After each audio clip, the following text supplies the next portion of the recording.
Guess you didn't alert us. So otherwise, I'd been thinking how. No, I can pose a few questions. Yeah. No, I'm not sure if one is allowed to repeat a question. I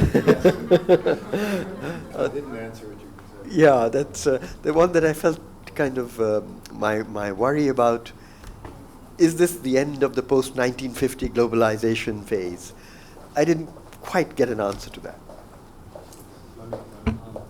One, I take your point, and I think it's a telling one, where you quoted a German official as saying, is this the 1930s? And I think that is something which we all have to be concerned about.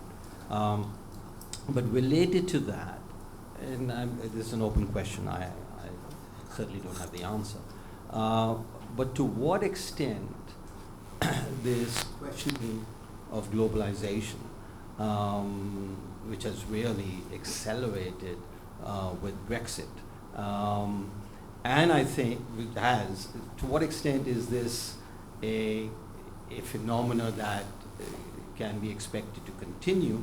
And now I'll end with that if Clinton wins, the end of Trump, will there be the vision? Yeah, I guess part of the answer is an issue I didn't take up, which I should have, which is the point about, is global growth adequate or not adequate? And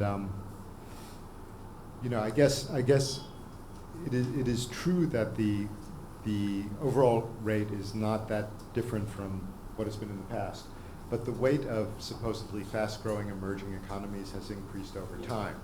And so, other things being equal, you would have expected an acceleration of global growth. Now, in fact, what you see, and this gets back to the locomotive point that was raised also, is that it used to be that the U.S. explained and the advanced countries explained a lot of global growth. They don't anymore. Most of it is China now. And so their growth, their weights in GDP have come down, their growth rates have come down. This partly explains some of the disenchantment with globalization and the fears that other countries are gaining on them.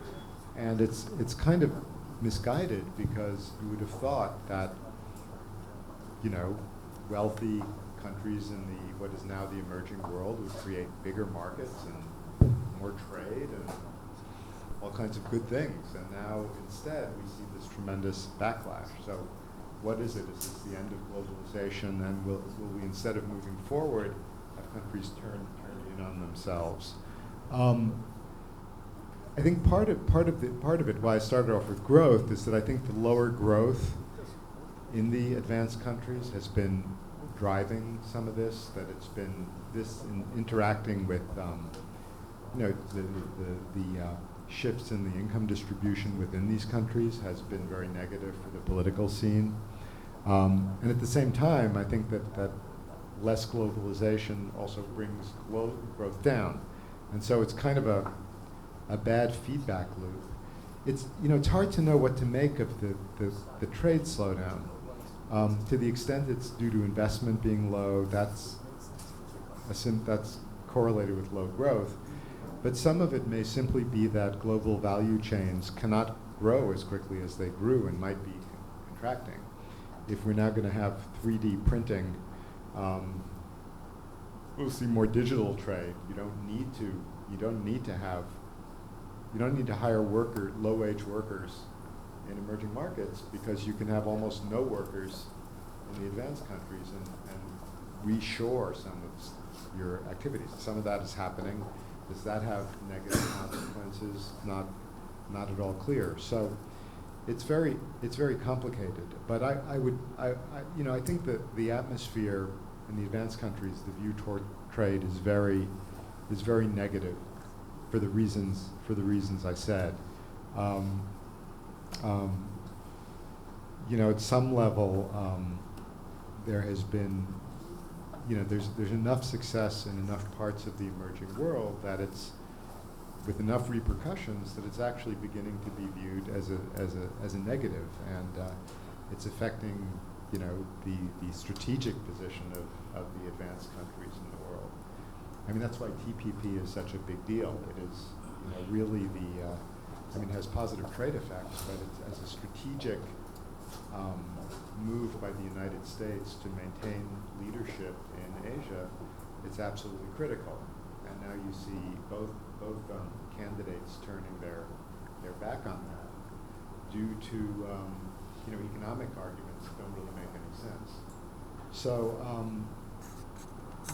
what will the world look like after November?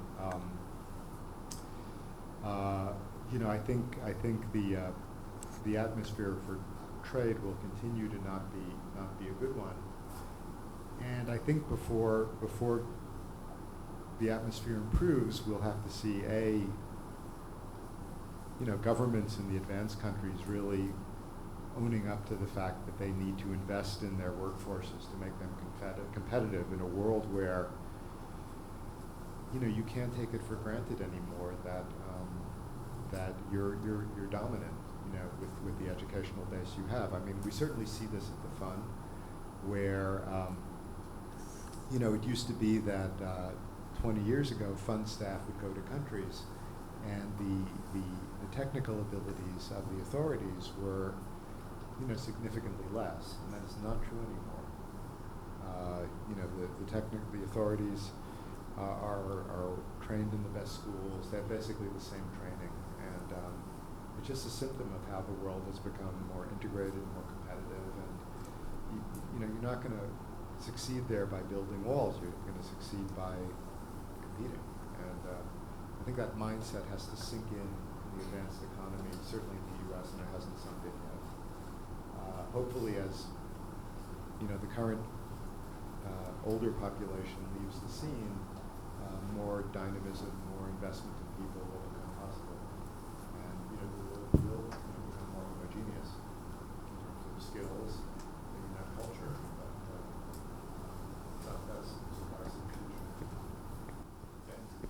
So many questions responded to, some left for the future to evolve. I want to thank the speakers. Please join me in an applause to appreciate them, and so thank you. I want to thank the audience also and the participation of people here. There's also refreshments outside. You're all welcome to join us there. Thank you very much.